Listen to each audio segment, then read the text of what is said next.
నమస్తే, welcome to the view point.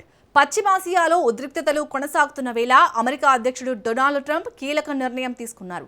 Hormuz జలసంధిలో చిక్కుకుపోయిన విదేశీ నౌకలను సురక్షితంగా గమ్యస్థానానికి చేర్చడానికి ప్రాజెక్టు ఫ్రీడమ్ను ప్రకటించారు. ఈ మేరకు ఆయన ట్రూత్ సోషల్లో పోస్ట్ పెట్టారు.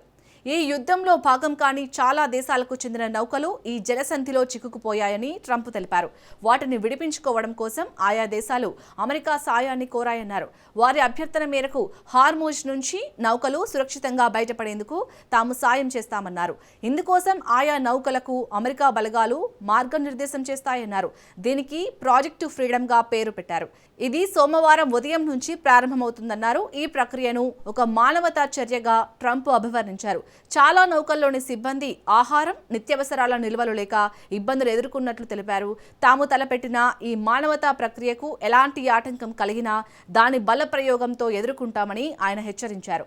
ఈ సందర్భంగా తమ ప్రతినిధులు ఇరాన్తో సానుకూలమైన చర్చలు జరుపుతున్నారన్నారు. ఈ చర్చలు అందరికీ మంచి ఫలితాలిస్తాయని తాను భావిస్తున్నట్లు తెలిపారు.